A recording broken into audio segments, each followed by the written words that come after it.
ಬೆಂಗಳೂರಿನಲ್ಲಿ ಎರಡನೇ ಕಾರ್ಯಕ್ರಮ ಇವತ್ತು ಆಯೋಜಿಸಿದ್ದಾರೆ. ಮೊಟ್ಟ ಮೊದಲ ಬಾರಿಗೆ ಮುಳಬಾಗಲ್ ತಾಲೂಕಿನಲ್ಲಿ ನಮ್ಮ ಮಂಜಣ್ಣ ಅವರು ಶುರು ಮಾಡಿಕೊಟ್ಟಿದ್ರು ಹೆಣ್ಣು ಮಕ್ಕಳಿಗೆ ಸೀರೆ ಕೊಡೋದ್ರಲ್ಲಿ. ಅದನ್ನ ಹಂಗೆ ಪೂರ್ಣವಾಗಿ ನಡೆಸ್ಕೊಂಡು ಹೋಗ್ತಾ ಇರೋ ನಮ್ಮ ಆದಿನಾರಾಯಣ ಅವ್ರಿಗೆ ಮೊದಲನೇದಾಗಿ ಧನ್ಯವಾದಗಳನ್ನ ಹೇಳ್ತೀನಿ. ಯಾಕೆಂದ್ರೆ ಇನ್ನು 2 ದಿವಸದಲ್ಲಿ ಗೌರಿ ಗಣೇಶ ಹಬ್ಬ ಇದೆ. ಪ್ರತಿಯೊಂದು ಹೆಣ್ಮಗುನು ತಾಯಿ ಮನೆಯಿಂದ ಕುಂಕುಮ ಕೊಡ್ತಾರ, ಯಾರಾದ್ರೂ ತಗೊಂಡ್ ಬರ್ತಾರ, ನಮ್ಮ ಅಣ್ಣ ತಮ್ಮಂದಿರು ಬರ್ತಾರಂತ ಕಾಯ್ತಾ ಇರ್ತಾರೆ. ಆ ಒಂದು ಆಸೆನ ಇವತ್ತು ನಮ್ಮ ತಾಲೂಕಿನ ನಾಯಕರಾದಂತ ಆದಿನಾರಾಯಣ ಅವರು ನೆರವೇರಿಸ್ಕೊಟ್ಟಿದ್ದಾರೆ. ಅವರಿಗೆ ಎಲ್ಲಾ ಹೆಣ್ಮಕ್ಳ ಪರವಾಗಿ ನಾನು ಧನ್ಯವಾದಗಳನ್ನ ತಿಳಿಸ್ತಾ ಇದ್ದೀನಿ.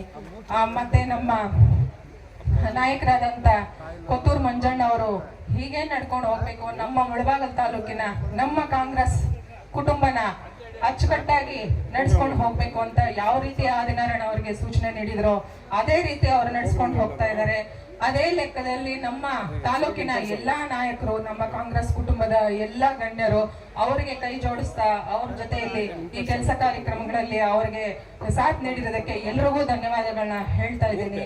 ನಮ್ಮ ಪೊಲೀಸ್ ಇಲಾಖೆಯರು, ನಮ್ಮ ಮಾಧ್ಯಮ ಮಿತ್ರರಿಗೆ ಎಲ್ಲರಿಗೂ ಸ್ವಾಗತ ಹೇಳ್ತಾ ಧನ್ಯವಾದಗಳು ಹೇಳ್ತಾ, ನನಗೆ ಈ ಅವಕಾಶ ಕೊಟ್ಟ ಎಲ್ಲರಿಗೂ ಧನ್ಯವಾದಗಳು ಹೇಳ್ತಾ, ನಮ್ಮ ಹೆಣ್ಣು ಮಕ್ಕಳ ಪರವಾಗಿ ಮತ್ತೊಮ್ಮೆ ಎಲ್ಲರಿಗೂ ಆದಿನಾರಾಯಣ ಕುಟುಂಬಕ್ಕೆ ಧನ್ಯವಾದಗಳು ಹೇಳ್ತಾ ನನ್ನ ಮಾತನ್ನ ಮುಗಿಸ್ತಾ ಇದ್ದೀನಿ.